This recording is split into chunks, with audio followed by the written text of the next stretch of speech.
Estamos ubicados en esta clase de teología del Antiguo Testamento en la sección de la teología del Éxodo. Se pregunta aquí en el aula sobre cómo le podemos hacer cuando en realidad hay un problema de coherencia en el texto, un problema de coherencia.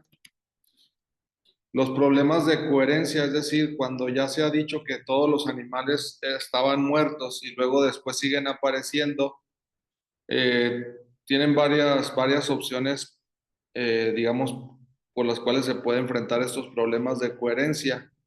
Eh, una, eh, una manera de resolver el problema de coherencia es decir que el relato de las plagas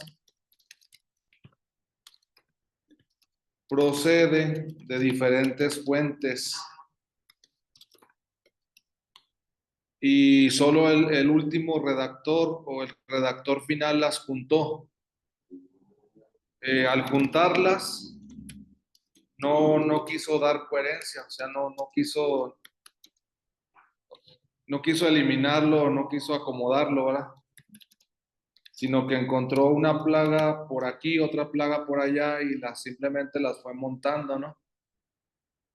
Ahora esta plaga era ahora esta otra, aunque en una plaga ya se hayan muerto todos los animales y en la otra salen, pues ni modo, ¿sí? Porque así está la fuente.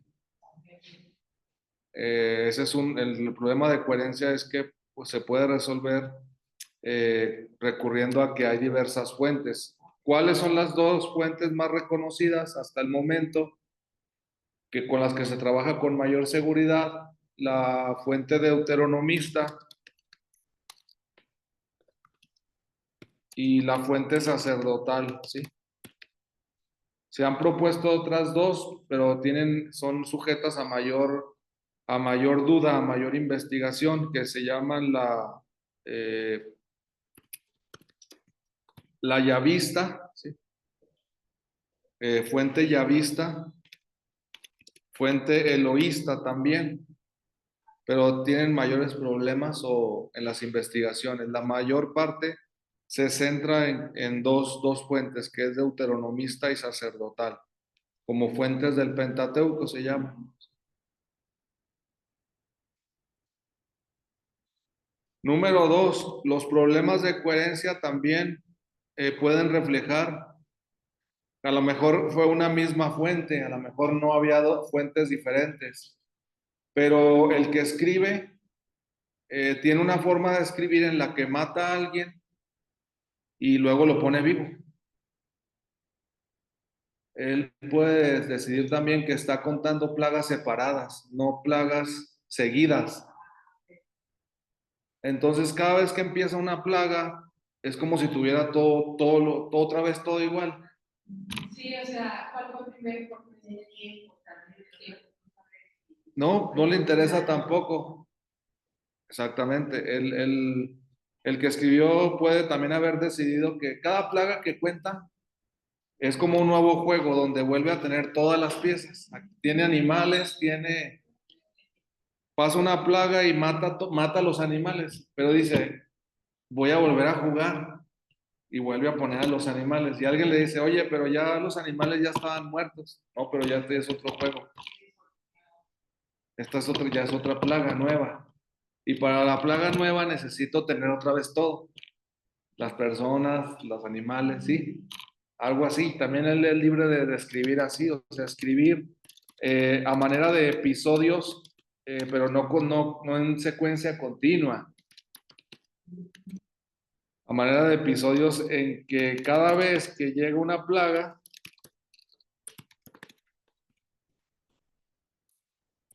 cuenta con todos los elementos necesarios para que esa plaga mate a alguien, digamos.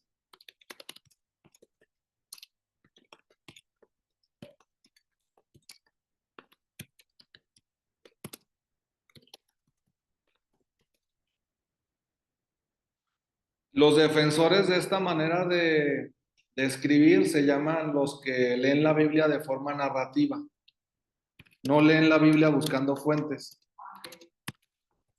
Leen la Biblia de forma narrativa y dicen, el que escribió, él sabe cómo escribe y él tiene su derecho de contar las cosas como quiera contarlas.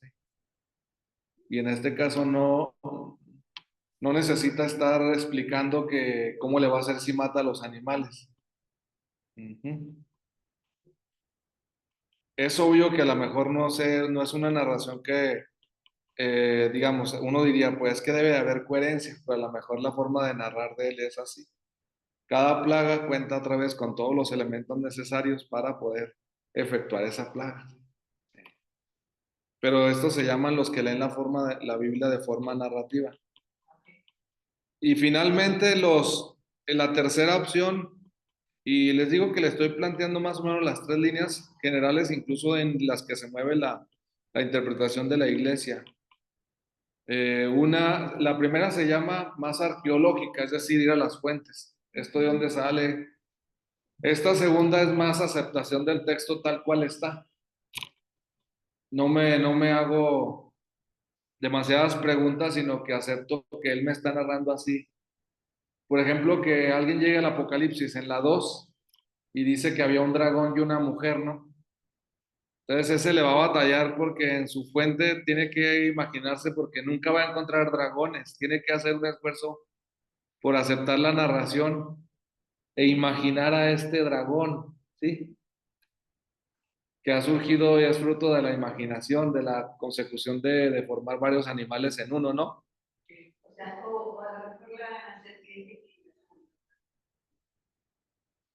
sí, pero la idea aquí digo que obliga al lector, no puede trabajar de forma arqueológica exactamente, sino aceptar el texto tal cual está, ¿verdad? Y la tercera elemento es una interpretación bíblica que le da mucho peso al lector.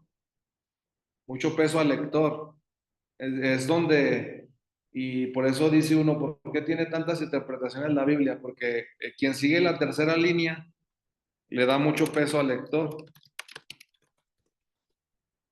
Y es como ustedes decían ahorita, fueron a traer animales de otro lado. Es decir, el lector se las arregla para... Sí.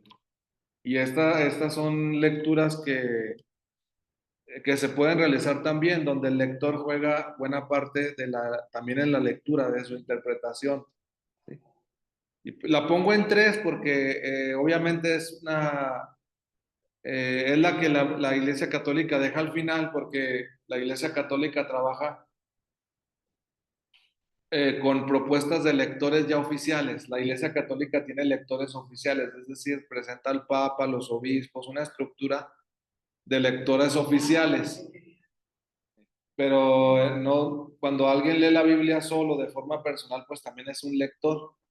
Y, y el lector se va a enfrentar puede hacerse la pregunta y decir, oiga, ¿qué dice el Papa de las plagas? Bueno, a lo mejor el Papa no ha dicho nada, ni modo. Entonces se tiene que quedar con la propia respuesta que se dé a sí mismo el lector. Pero hay veces que el Papa sí ha dicho algo de un texto y entonces ahí le da mucho peso al lector, en este caso al lector, que es el Papa. O sea, esta tercera opción es donde el lector se entretiene diciendo, interpretando él.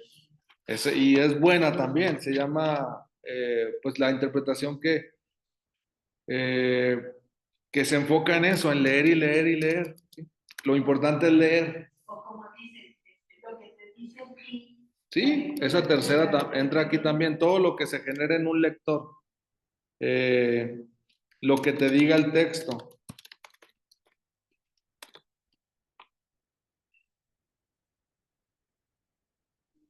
Pero es obvio que al acentuar demasiado al lector, pues tiene también sus propios riesgos, pero es mm, una forma de interpretar también y de leer la Biblia, es decir, tú lee, ¿qué sientes? ¿Qué experimentas? ¿Qué te falta? Pues que ya me di cuenta que ya se murieron los animales y luego me los vuelve a presentar, o sea, un lector ya se dio cuenta, capta, y qué sucede en ti, ¿qué te genera eso? No, pues me genera un cierto, malestar, porque yo quisiera algo. Si ya se murieron, pues ya no deben de estar, entonces tú estás leyendo, te genera una cierta, sí.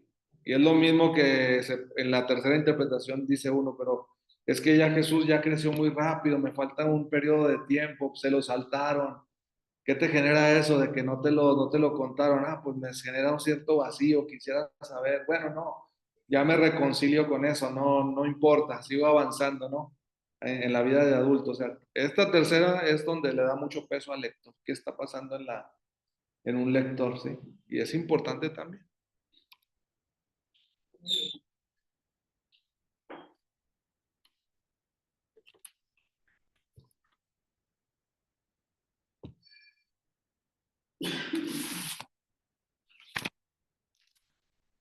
Habiendo revisado la teología de las plagas, que tienen como objetivo que el pueblo salga de Egipto, que es la manera en la que Dios trabaja para que salga.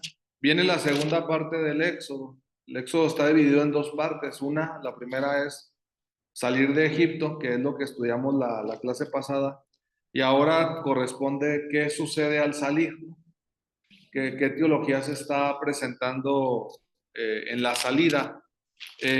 Lo primero que llama la atención de esta teología de la salida es que se necesita cruzar un mar. Primer elemento, pues, de esta clase, primer elemento que nos interesa.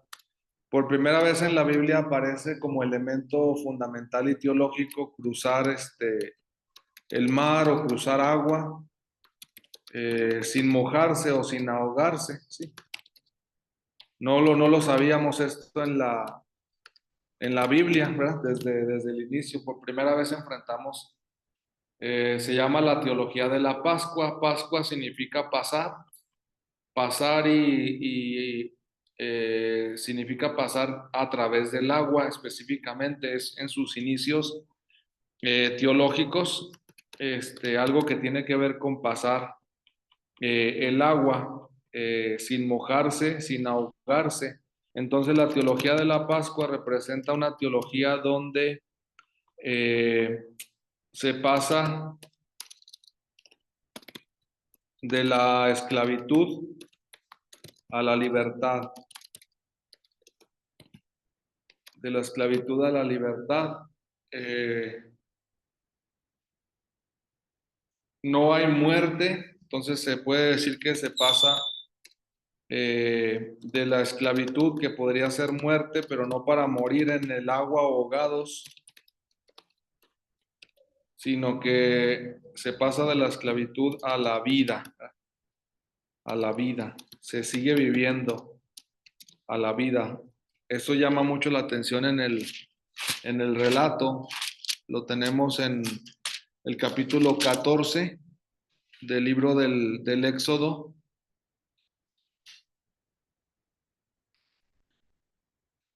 14:22 es el texto por excelencia de lo que estamos diciendo. Éxodo 14:22. Los israelitas entraron por el mar a pie sin mojarse. O sea, sí se pasa, sí se entra al mar, pero no se mojan. Y las aguas les hacían de muralla a derecha e izquierda. Esa es la dinámica que se presenta aquí. Se detiene el mar, hace las veces de muralla, y ahí tenemos el texto. Esa es la teología más importante, que se puede pasar a través del agua.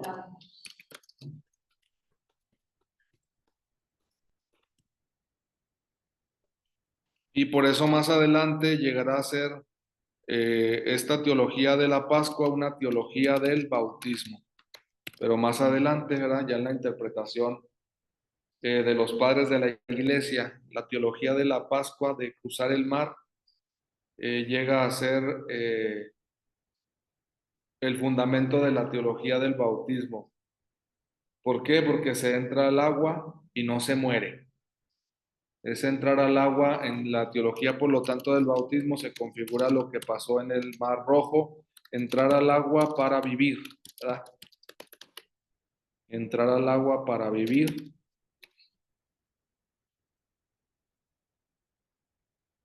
pasar por el agua para dejar de ser esclavos.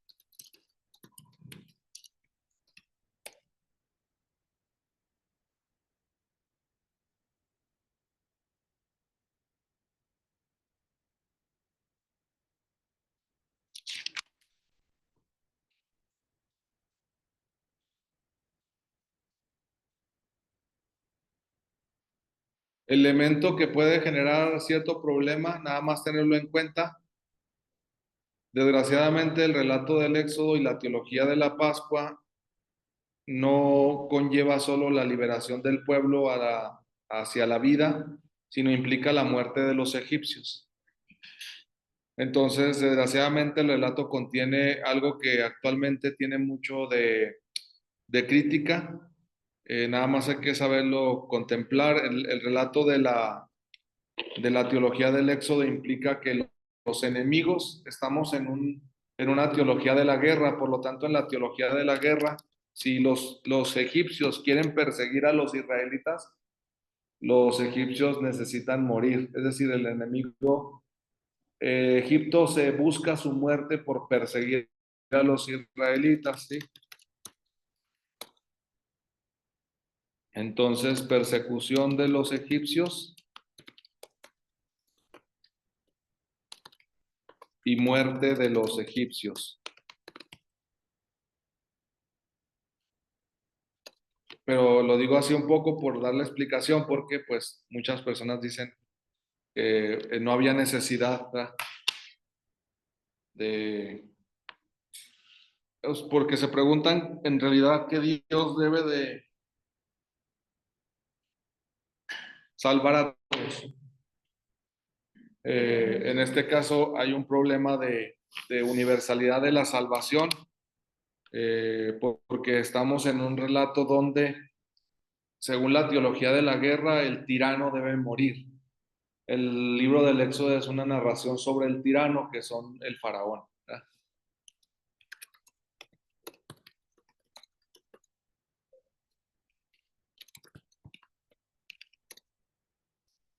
Y entonces, en ese sentido, aparece en principio el relato del Éxodo como justo. El faraón era el que esclavizaba y oprimía al pueblo. El faraón persiguió al pueblo en el mar. El faraón muere en el mar.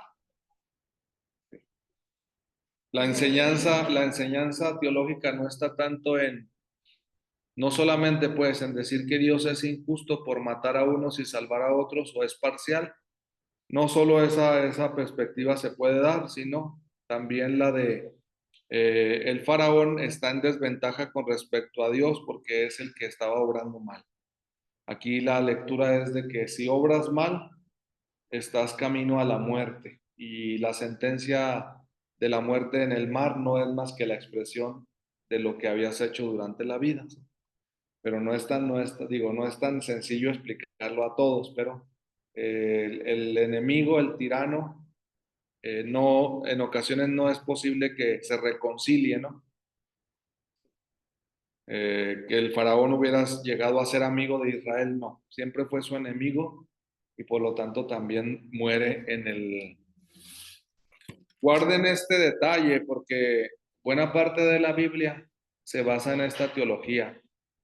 Es decir, si hay un enemigo de Israel, el enemigo debe de perecer.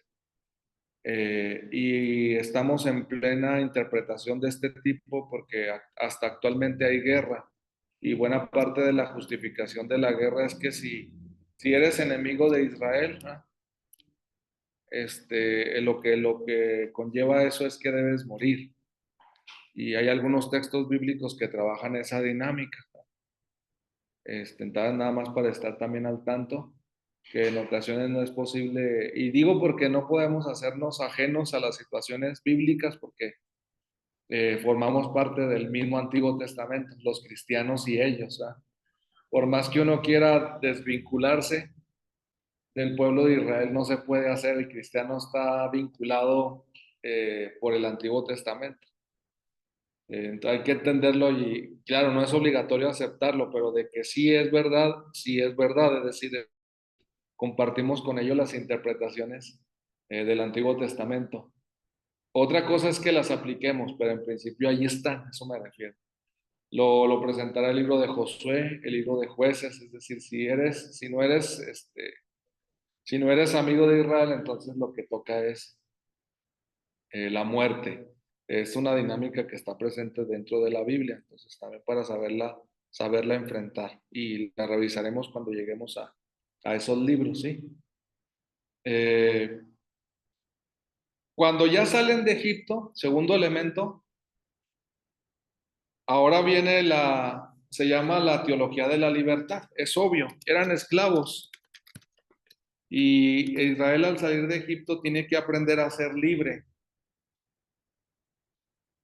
¿Cómo trabaja la Biblia la libertad en el Éxodo? Miren, va a tratar de establecer una fuerte dependencia del pueblo con Dios. Es decir, cuando sale el pueblo de Egipto, lo que tiene que hacer ahora es reconocer que Dios es su Señor. Alguien diría, es una libertad medio extraña, sí, porque al parecer lo ideal es que Israel decidiera ver qué quiere hacer, pero aquí la libertad que se presenta en el Éxodo no es tanto lo que quieras hacer, sino estar dependiendo de Dios. Y Dios trata de trabajar la dependencia a la manera de, de los niños o de la infancia. ¿A qué me refiero? Dependencia. Va a tratar de que Israel dependa de él con la comida y la bebida, que es la primera vinculación que se establece entre un inferior y un superior.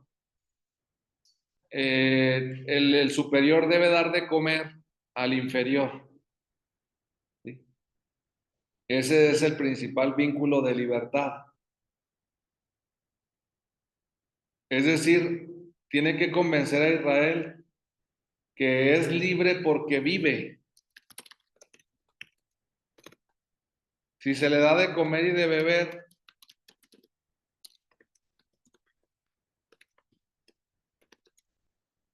puede vivir. Y si puede vivir, puede ser libre.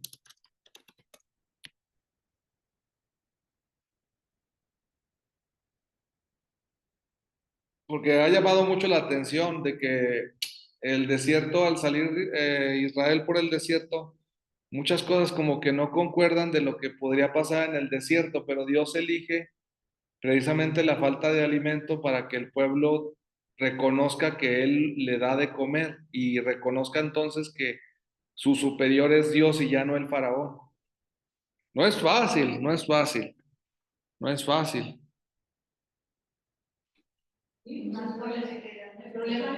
Porque dice en 16:3, es un texto que prueba lo que estamos diciendo, Éxodo 16:3, mejor hubiéramos muerto en Egipto cuando nos sentábamos junto a la olla de carne y comíamos pan hasta hartarnos.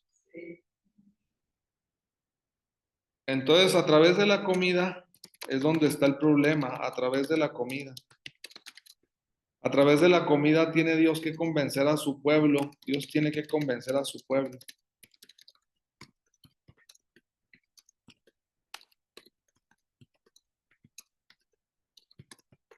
de que vale la pena estar con Él, porque miren, en Egipto, es que la idea es esta que se maneja en la teología de la libertad. En Egipto comían, pero eran esclavos. Ahora lo que se trata es que en el desierto coman como libres.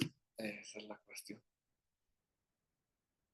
Una cosa es comer como esclavo y otra cosa es comer como libre, pero a Israel le cuesta porque al parecer le empieza a parecer que era mejor estar de esclavo y comiendo. ¿Sí? Entonces ahí es donde se empieza a plantear esta teología de la libertad de forma muy interesante en el libro del Éxodo, porque uno lee y relee estos textos y entonces dice, pero ¿de qué se trata aquí? ¿Qué pretende Dios? Y en definitiva trata de que a través de la comida reconozcan que comen, sí, antes también comían, pero ahora comen libres, como libres. ¿Y quién los liberó? Esa es la siguiente pregunta, que es Dios en este caso. O sea, reconocer que Dios los liberó. Sí, esto es el libro del Éxodo por eso es de los más interesantes, es decir, porque nos presenta efectivamente una lucha interna del pueblo de Israel por querer regresar, una y otra vez por querer regresar, por creer que es mejor Egipto. Esa es la otra teología, la contraposición, es decir, Israel está en duda de que la libertad sea lo mejor. Israel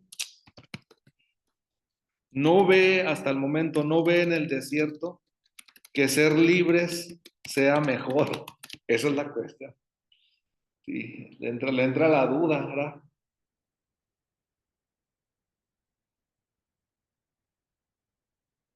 Y se aplica en la espiritualidad cristiana, se aplica en esto cuando las personas entran en duda y dicen, de verdad estoy mejor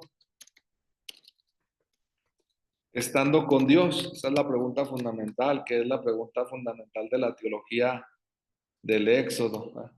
Ya en espiritualidad cristiana. ¿De verdad estoy mejor estando con Dios? ¿De verdad soy libre estando con Dios? Esas son las preguntas que se trasladan desde el Éxodo a la teología de la espiritualidad cristiana. Y hay gentes que pueden contestar sí, hay gentes que pueden contestar no, ¿verdad? Porque esta teología se sigue repitiendo, efectivamente.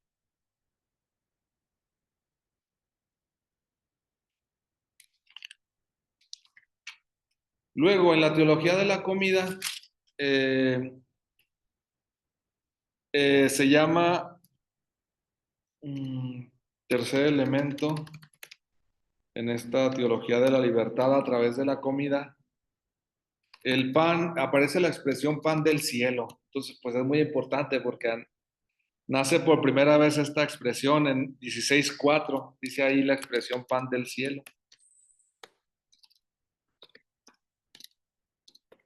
que va a llegar a ser, pues más adelante, la teología de la Eucaristía. No es un pan de la tierra en principio, sino un pan del cielo, Éxodo 16:4. El pan que come Israel en el desierto no sale de la tierra. Dice Dios, yo haré llover pan del cielo. Sí, es parte de una teología, claramente, ¿verdad? Para interpretar este pan. No surgió del propiamente así del trigo. O sea, no, el Éxodo se esfuerza por decir que estamos con cosas sorprendentes, por eso digo que hay que fijarnos, ¿verdad? Es llover pan del cielo. Por más que veamos, tenemos que imaginárnoslo, ¿verdad? Pero ahí está la expresión. En el desierto Dios hizo llover pan del cielo. A veces pasa desapercibido, pero eso es lo que Él está buscando con este pueblo, ¿verdad? Eh, y junto con el pan del cielo se hace presente otro elemento. Por eso les decía lo de que más adelante va a dar lugar a la teología de la Eucaristía. Está organizado por días. Dice claramente que el día sexto prepararán lo que hayan recogido y será el doble de lo que recogen a diario. Ya se está trabajando con que el día séptimo se descanse. Entonces quiere decir que con la dinámica del pan del cielo, Dios quiere enseñar a su pueblo el valor del séptimo día. De fondo está que el comer debe estar vinculado con el culto a Dios, porque es lo que se hace el séptimo día.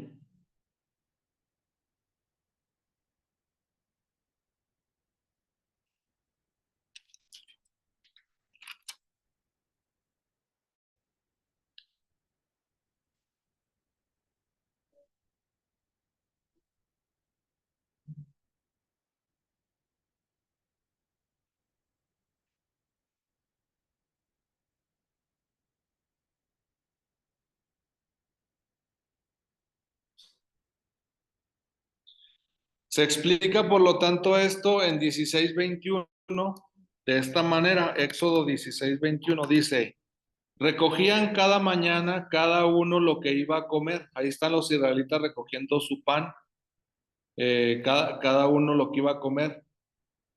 Y ya se terminaba lo de cada día. El día sexto recogían el doble para poder comer el sábado. Y luego ya lo que les comentaba, es lo que había dicho el Señor. Mañana es sábado, descanso dedicado al Señor, lo que les trato de decir. A través de la comida, en Éxodo 16, 21, 23, les enseña también el valor del descanso, el día de descanso. Por eso el 6 agarran el doble, el sábado es descanso dedicado al Señor.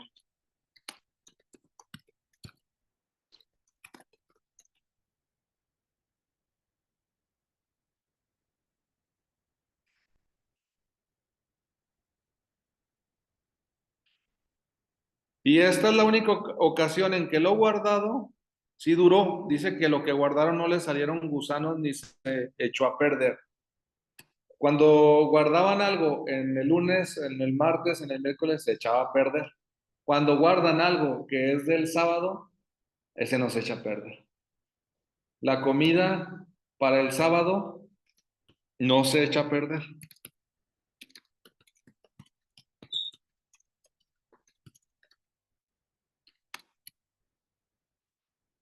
Por lo tanto, tiene un dinamismo especial, es una comida especial. Les digo, son todos los elementos que nos da el libro del Éxodo, ¿no? Pero que ya leídos en clave de Eucaristía, pues es muy importante para nosotros, los cristianos, en la interpretación católica. Y obviamente porque está vinculado comer con el culto a Dios, es lo que estoy. Porque miren, si no después, como uno ya se acostumbró y uno dice, pues vamos a la misa, pero en realidad, ¿qué va? Se va a la misa. La misa en realidad es una comida. Todo lo primero es una introducción a la comida y después de comer se da la despedida. ¿Me entienden? En definitiva es eso. Es repetir lo que pasó en el Éxodo. Es repetir lo que el pueblo de Israel hizo, recibir el alimento de parte de Dios para ser libre. Recibir el alimento de Dios para vivir. Eso hacemos, lo mismo que Israel hizo en el desierto, ¿sí? Lo mismo que Israel hizo en el desierto, se continúa en la teología de la Eucaristía. Por eso este texto son muy importantes, del Éxodo 16. Y le pone nombre al pan, Éxodo 16, 31. Los israelitas llamaron a aquel pan maná, que es la palabra que se ha hecho famosa, ¿verdad?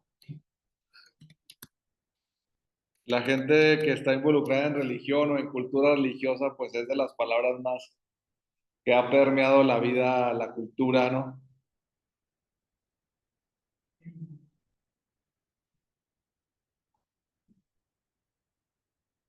Sintetiza todo lo que Dios hace por su pueblo en materia de providencia, de comida. La descripción no es fácil, es una combinación de salado y dulce, como pueden observar. Entonces también se ha dicho que al final es difícil imaginarlo cómo hacer el maná, porque ahí dice claramente que lleva algo relacionado con el cilantro, y algo relacionado con la miel.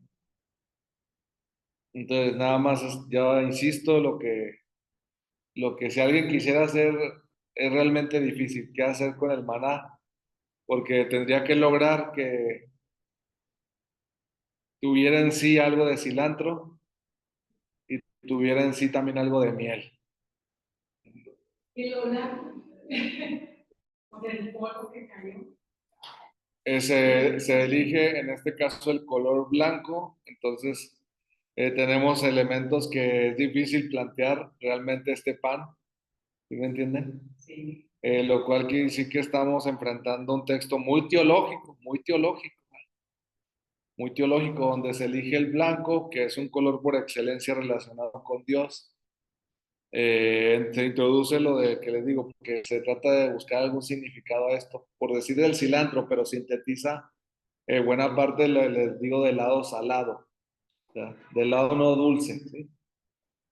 Y entonces, y juntarlo con lo dulce, dice ahí, en el 1631. Eh,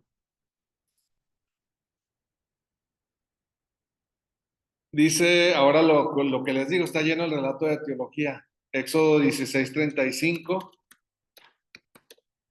Los israelitas comieron maná durante 40 años. Ya se dice así. Fíjense, 40 años dice que fueron alimentados por el maná. Hasta que llegaron a la tierra habitada. Comieron maná hasta atravesar la frontera de Canaán. Eso es importante, es decir, el maná sintetiza la estancia. ¿Qué es el maná? Desierto. ¿Qué es el desierto? Maná.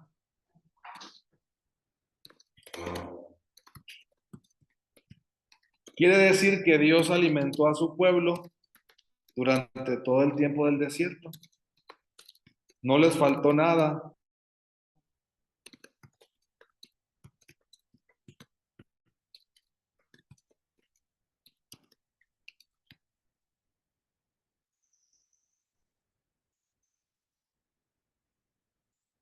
Esas se llaman tipo narraciones desesperadas. Las narraciones desesperadas es un estilo narrativo en el que uno escribe y no se aguanta más y ya dice todo el tiempo que estuvieron en el desierto. Es que digo narraciones, se pueden poner más terminologías, pero hay narraciones lentas. Las narraciones lentas son al día siguiente salieron a recoger el manada, al día siguiente salieron a recoger el maná.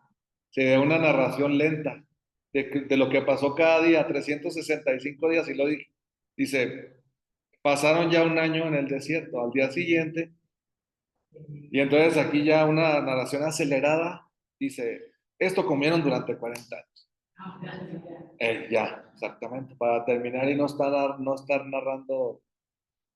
Ya el lector sabe cuánto duró Israel en el desierto, ya sabe qué comió y ya sabe que llegó a Canaán. ¿Ven? En el puro Éxodo 16 ya nos dijo todo, casi todo lo que necesitamos de teología. ¿Por qué debe de estar Israel comiendo? Pues para llegar a la tierra prometida. ¿Qué nos faltó aquí? O no nos dice el narrador, ¿qué le faltó? Le faltó al narrador decir por qué estuvieron 40 años.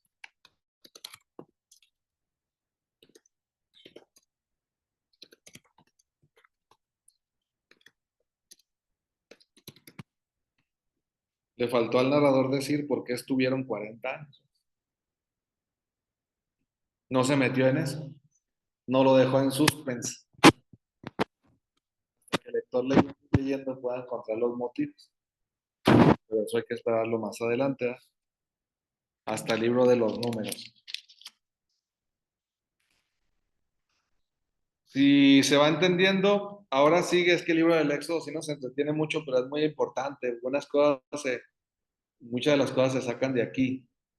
Eh, Viene después en el desierto, dice en el capítulo 19, no sabíamos que iba a pasar esto. Nadie la echaba de menos. Estábamos siempre con la cuestión de la comida. De repente dice que Dios va a dar una ley.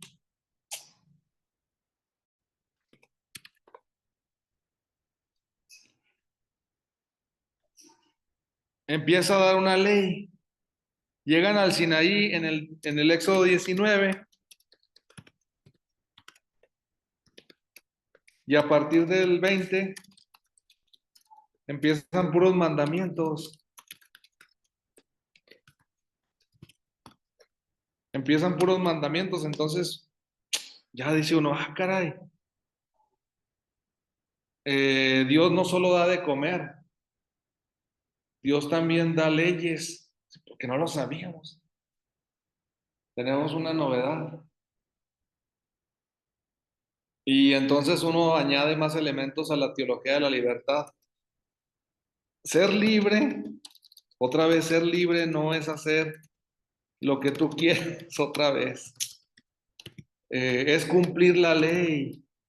Entonces, otra vez eso es muy extraño porque surge la pregunta, ¿cómo ser libre si tengo que cumplir la ley? Está planteando algo muy difícil, otra vez el libro del Éxodo. Ya no me manda el faraón, pero ahora me manda Dios. Sí. Entonces, Israel tiene razón a veces en preguntarse, ¿cuál es la diferencia, verdad? ¿Cuál es la diferencia? ¿Cuál es la diferencia? El que me mande el faraón y que me mande Dios, es lo que tiene que descubrir. Sí habrá diferencia, no hay diferencia, pero ahí está. Eso es lo que le toca al pueblo de Israel enfrentar en el desierto.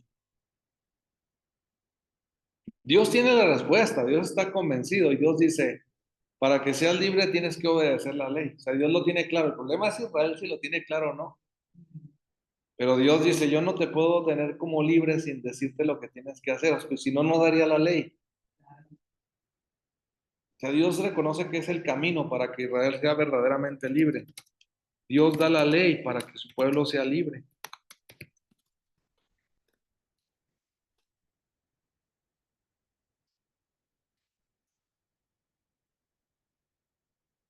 Insisto, para poder entender el Éxodo, eso quiere decir, porque si no, alguien puede decir, no, pues entonces Dios también es un tirano, porque es igual que, si no encontrara Israel la diferencia, diría, Dios es tan tirano como el faraón, solo que uno manda unas cosas y el otro manda otras.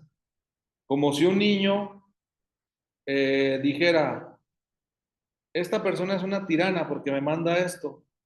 Esta otra persona me manda esto, también es una tirana, pero la idea sí es capaz alguien de reflexionar y decir, esta me manda estas cosas y sí es un tirano. Esta me manda otras cosas, pero no es tirano, pero no es tan sencillo. Israel tiene que hacer un esfuerzo para descubrir que lo que le manda Dios le permite ser libre. Mientras que lo que le manda el faraón, lo esclaviza, pero no está tan fácil. No está tan fácil. La tarea de Israel, pues, es descubrir que Dios tiene razón.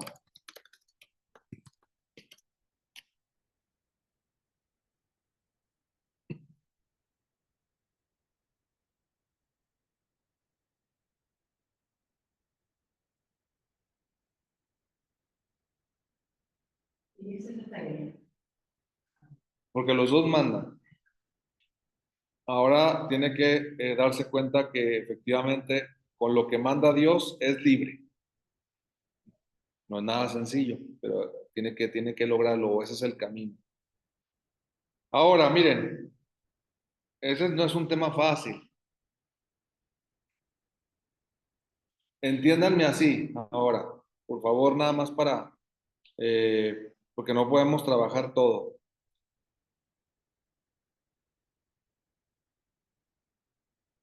Hay que saber interpretar ahora la ley en tres facetas. Tienen ustedes cuando leen la ley, tienen que tener en mente tres líneas. Tres líneas en la teología de la ley.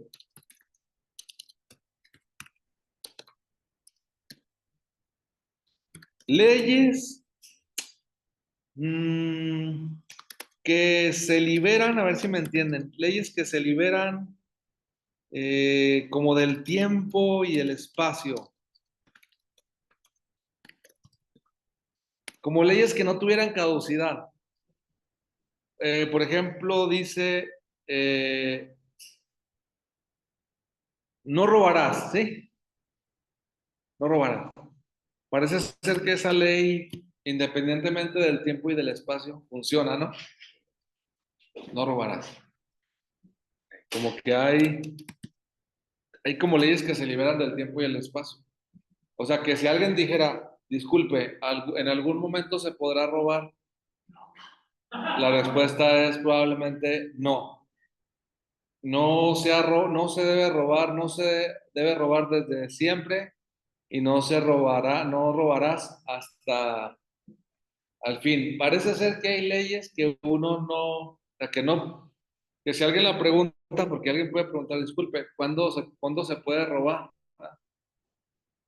En la ocasión hacia lado. O cuándo se podrá robar, ¿verdad? ¿Cuándo estará? Hay leyes como que parecen escapar. Ese tipo de leyes son las que más se reconocen como voluntad de Dios. Eso es lo que trato de decirles. Ese tipo de leyes como que parecen escapar al tiempo y al espacio, mm, se reconocen con mayor peso, digamos, con mayor peso de voluntad de Dios.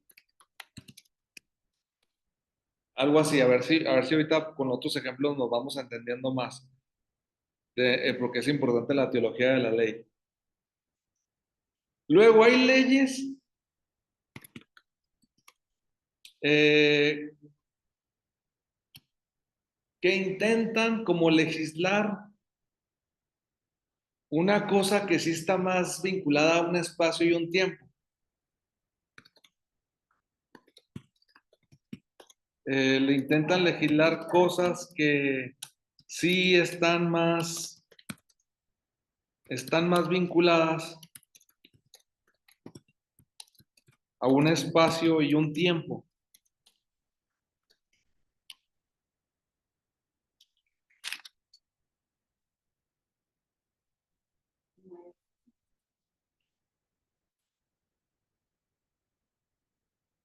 Por ejemplo, dice,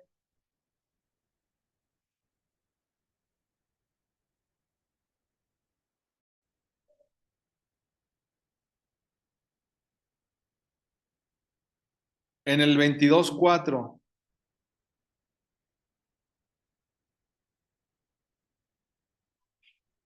bueno, sí, bueno, puede funcionar ese. Dice, cuando alguien arrase un campo o una viña, llevando a su rebaño a pastar en campo ajeno. Hay alguien que arrasa un campo porque llevó su rebaño a pastar en campo ajeno. Restituirá con lo mejor de su propio campo o viña. O sea, uno tiene animales, los lleva a pastar a un campo ajeno y ya lo destruyó, entonces tiene que restituir con su propio campo. Pero vemos que ahí ya se trata de tener un rebaño, de un campo ajeno y de restituir lo que se dañó a lo mejor ya no es ya no escapa tanto al tiempo y al espacio, ¿sí? Ya hay algo como más vinculado. Un suceso es una circunstancia, sí, de un rebaño que destruye un campo. Sí.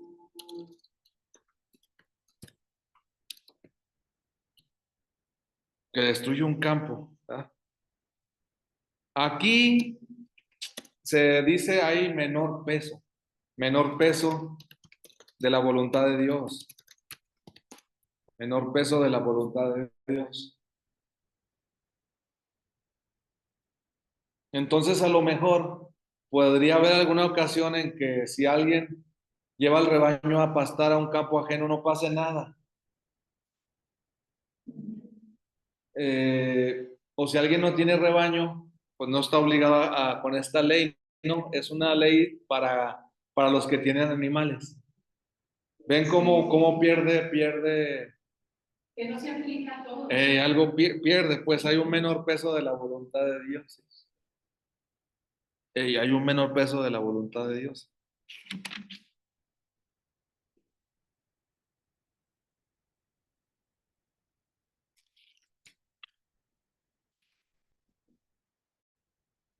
Y luego hay otros que parece ser que no pueden perseverar. Hay leyes, es un poco riesgoso decirlo así, pero hay leyes dentro de la teología de la ley del Éxodo Hay leyes que ya no aplican, o sea, que tienen caducidad, ¿vale? Que tienen caducidad.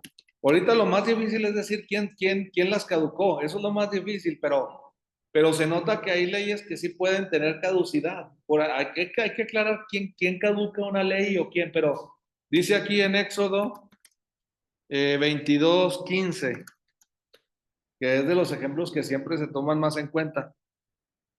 Cuando alguien se acueste con una muchacha soltera, si se traduce, también se puede traducir. Si alguien viola a una muchacha soltera, que se puede traducir, y si alguien se acuesta con una muchacha virgen, se puede traducir también. Todo eso según como vengan las traducciones. Pagará la dote, pagará, y la tomará por esposa.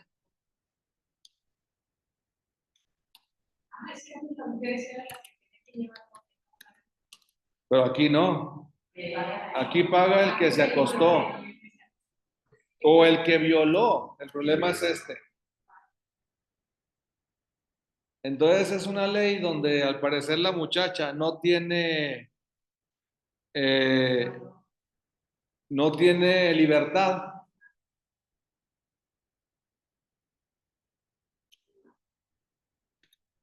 Y esta ley es como una forma de hacer matrimonios. Alguien se acuesta con una muchacha o alguien viola a una muchacha y puede terminar el matrimonio. Lo cual les digo que es una ley que ya no aplica, que tiene caducidad. Hoy no, por ejemplo, hoy no es válida y en mucho tiempo no fue válida. O sea, no tenía nada, hoy no tiene nada que ver acostarse con alguien para casarse. Ahora bien, hay ciertos restos, eso es lo interesante de estas leyes, ciertos restos. Cuando unos papás obligan a casarse a alguien porque ya se acostó con. eh, Pero normalmente la ley ya está tan modificada ahorita, no es ni ley, sino más bien es costumbre, está tan modificada ahorita que los quieren casar solo si quedó embarazada. Es añadido. Si no queda, a veces no actúa nadie ni hace nada. Pero le digo, este tipo de ejemplo de esta ley se ve que no, ya no cuadra exactamente como está aquí en la Biblia. Y entonces allí,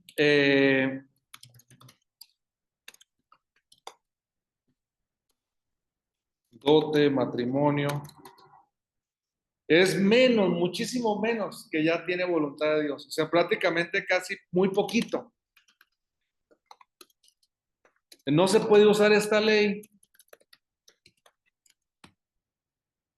vamos a decir, muy poquito de voluntad de Dios para no quitarle de plano, ¿sí me entienden? Pero está muy poquito, no se puede usar esta ley para imponerla, pues, no se puede usar.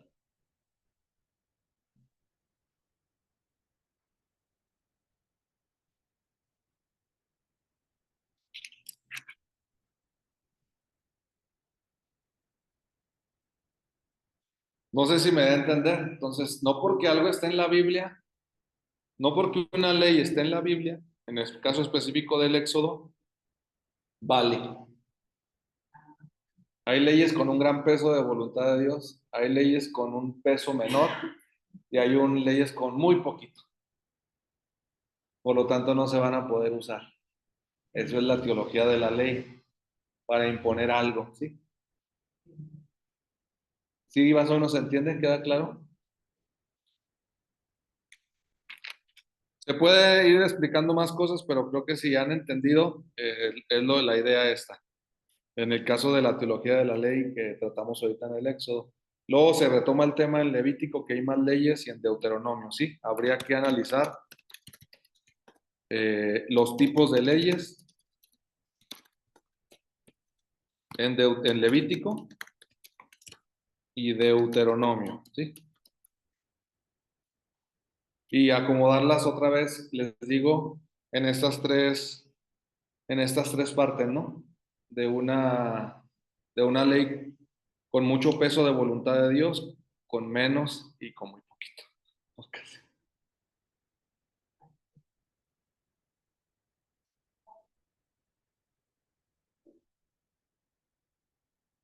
Eh,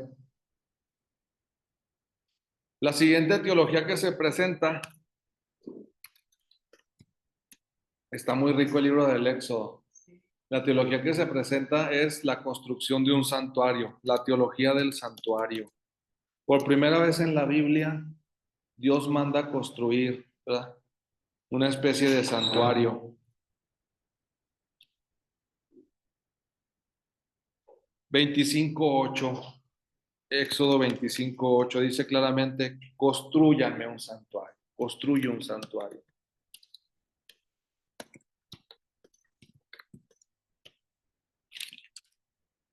Y moraré entre ellos, voy a morar entre el pueblo de Israel, dice Dios, para morar, para habitar en medio de ellos, en medio del pueblo. Construye un santuario. Por primera vez en la Biblia tenemos esta dinámica. Dios que quiere habitar en medio de su pueblo. No lo sabíamos, no lo teníamos.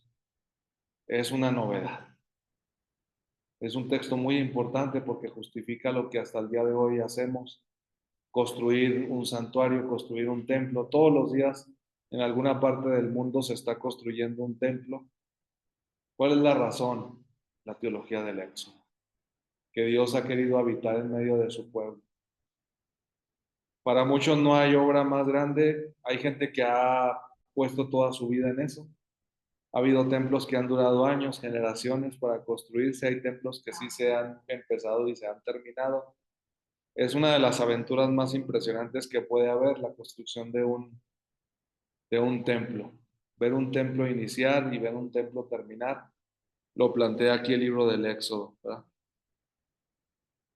Por lo tanto, aunque uno se puede entretener leyendo todo lo que ahí se dice, lo que intento decirles es que hay un núcleo. En el libro del Éxodo podemos ver un núcleo que nos va dando la pista de esta manera: comida, ¿no? Hemos visto. Ley, ¿verdad? Santuario, y es donde el Éxodo va a tratar de ir unificando todo esto. Te doy de comer, te doy una ley y está un santuario. Y tenemos que ir viendo cómo va configurando la vida de Israel, porque esto no lo tenía en Egipto. En Egipto no tenía el pan de Dios. Recuerden que es un pan del cielo, ¿sí? Sí. No tenía la ley de Dios, era la ley del faraón. Y no tenía un santuario, porque tenía que darle culto al faraón. Él era el Dios. Ahora con el santuario Dios se propone como el Dios de su pueblo.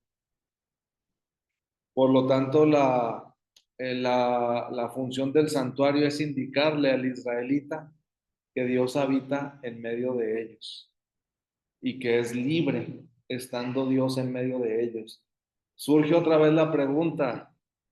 Casi siempre les he hecho esta pregunta en el día de hoy porque se centra uno en eso. Porque alguien puede decir: ¿cómo puedo ser libre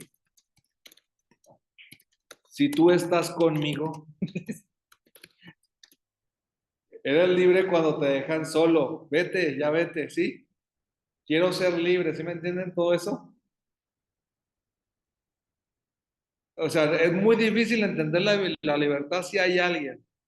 Y otra vez dice Dios: voy a morar contigo. No dice, pues el israelita puede decir: pues es que entonces,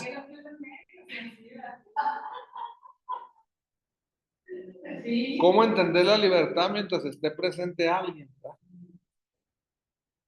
Y esto es esta teología del santuario se puede aplicar después a la teología matrimonial. ¿Cómo ser libre si ya me casé?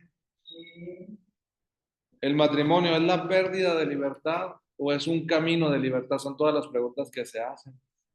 ¿Soy libre cuando estoy solo y me dejan solo? ¿O puedo ser libre cuando estoy acompañado? Son preguntas muy complicadas porque se hacen ver que todo lo contrario a lo que se piensa de libertad. O sea, pero no está mal, sino que digo que a veces la palabra libertad conlleva.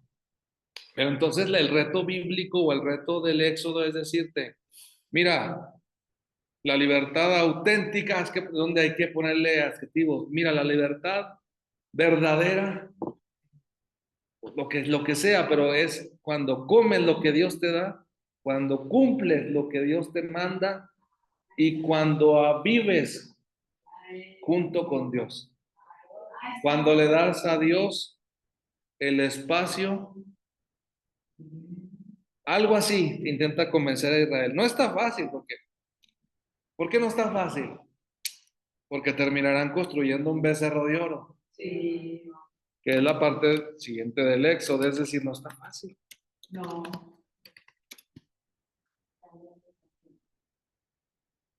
A cambio de comer el pan del cielo, a cambio de cumplir la ley, a cambio de tener un santuario, el pueblo quiere hacer lo que él quiera. Incluso la prueba máxima del Éxodo de querer mostrar el máximo grado de libertad en el Éxodo, el máximo grado de libertad en el Éxodo no es así como desorden o pecados morales, no, el máximo, o sea, el máximo ejercicio de libertad es cuando yo puedo crear a Dios.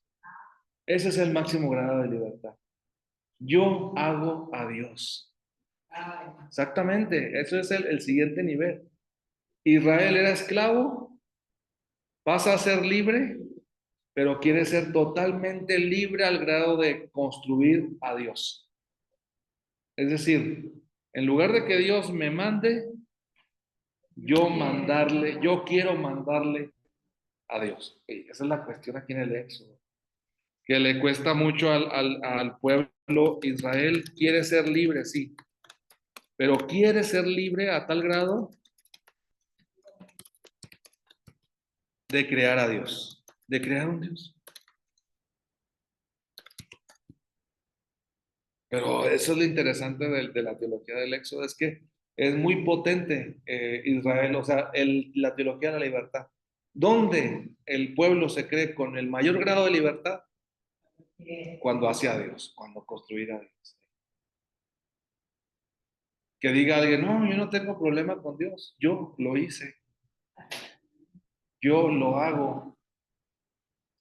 Ese es el máximo ejercicio de libertad que quiere tener Israel. Y lo llegó a hacer ese máximo ejercicio de libertad. Y ahí está toda una teología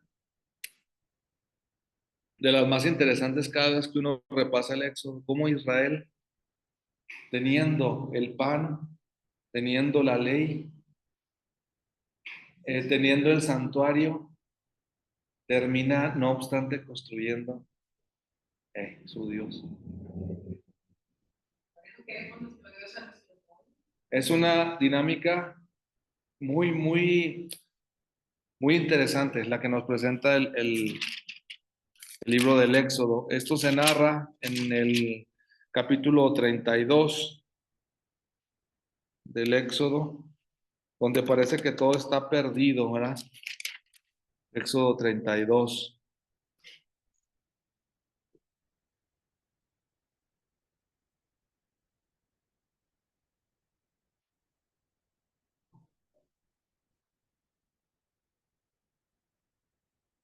Y por primera vez en la Biblia, eh, no digo que no haya pasado exactamente, porque ya cuando Adán y Eva salieron del paraíso, era una especie de castigo, lo sabemos. Pero no nos habíamos encontrado desde las plagas, que las plagas eran contra Egipto, ¿ah? Este, aquí vamos a enfrentar la primera vez que Dios mata a alguien de su pueblo, que es con lo que se termina esta exposición de la teología del Éxodo. Yo te había dado pan, yo te había dado la ley, yo te había dado santuario, tú hiciste un becerro de oro.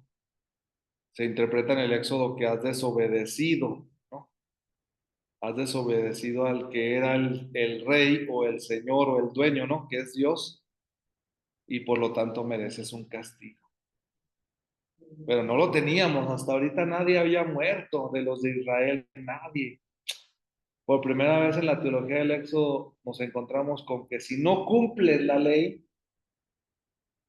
mueres. Ya estamos enfrentando esto. El primer camino en este caso no fue solo de perdón. Este, dice, la lucha es muy interesante en Éxodo 32, 30, si ya con tiempo pueden fijarse bien, dice, han cometido un pecado gravísimo, les dice.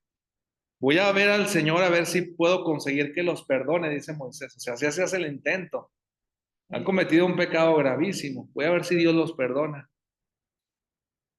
No, pues viene ya esta teología que hasta nuestros días ha sido muy potente y dice, dice el Señor en el 33, al que haya pecado contra mí lo voy a borrar del libro. Según esto hay un libro, lo voy a borrar.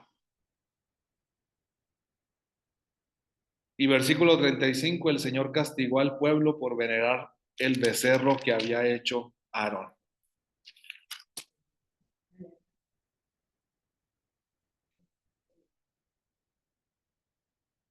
Se presume, se presume que el relato no está tan bien, no está tan coherente, pero ya ustedes lo pueden leer otra vez, insisto, es difícil. ¿Cuántos se murieron? Al parecer la respuesta estaba ya antes. En el versículo 28 dice, los levitas cumplieron las órdenes de Moisés y aquel día cayeron unos 3,000 hombres del pueblo. Aunque en Éxodo 32, 35 se nos dice el 32, 35 se nos dice que castigó. En realidad el castigo está en el 28 con la muerte de los 3,000 hombres del pueblo.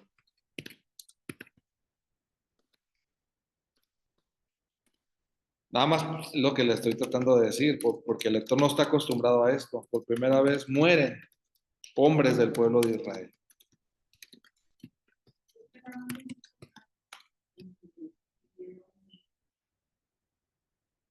A esa preguntan aquí en el aula, el peso de Aarón en todo esto o la obediencia que le rindió el pueblo. Hay varias respuestas, no lo hemos tratado el punto, lo podríamos retomar la próxima semana. Entre ellas oscilan una. La misma Biblia lo dice que Moisés se tardó mucho. Entonces, de repente, al parecer, necesitan un sustituto de Moisés y el candidato para ser sustituto es Aarón. Dos, como es el sacerdote, ahí yo no reflexioné ahorita mucho, pero el máximo ejercicio de libertad de un pueblo no está solo en crear a Dios. La máxima libertad de un pueblo también es proponer a su sacerdote. Que el pueblo mande. Es que la cuestión es que era en la teología del Éxodo debería ser Dios a través del sacerdote decir, ¿no? Pero también el máximo ejercicio de libertad es que el pueblo le diga al sacerdote que haga un Dios. Es tejer el hilo a la inversa. Es tejer el hilo a la inversa. O sea, Dios puso a Aarón como sacerdote. El máximo ejercicio de libertad es un pueblo que mande exactamente. Y esta es una prueba de ello porque logran convencer a Aarón de que haga un Dios. Sí. Problemas que se generan es obvio que esto lo dejo también así, quedaría casi como pregunta final de la clase es ¿por qué no mató Dios a Aarón? Cayeron 3,000 hombres de los del pueblo de Israel, pero no cayó el principal responsable, lo cual quiere decir que Aarón logró de alguna forma salvarse en esta ocasión, pero después morirá, obviamente, en el libro de los números. Pero aquí, por lo menos le vale a Aarón su pretexto, porque le dice a Moisés, no te enojes, le dice a Moisés, sabes que este pueblo es perverso, me dijeron, fabrícanos un Dios. Le echa la culpa al pueblo. Este pueblo es perverso, Éxodo 32:22. Y en este caso podemos decir que fue un éxito para Aarón. Entonces, siempre hay pretextos que pueden funcionar. Si yo le echo la culpa a otros, puede ser que la libre, puede ser que no. En este caso Aarón sí la libró. Sí. Tú sabes que este pueblo es perverso. Ahí es ya un análisis, sería con mayor tiempo, pues es hacer la teología de Aarón.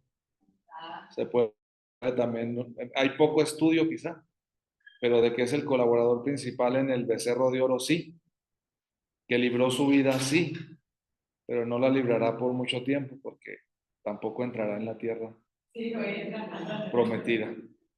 Se quedará en el camino en el monte Or.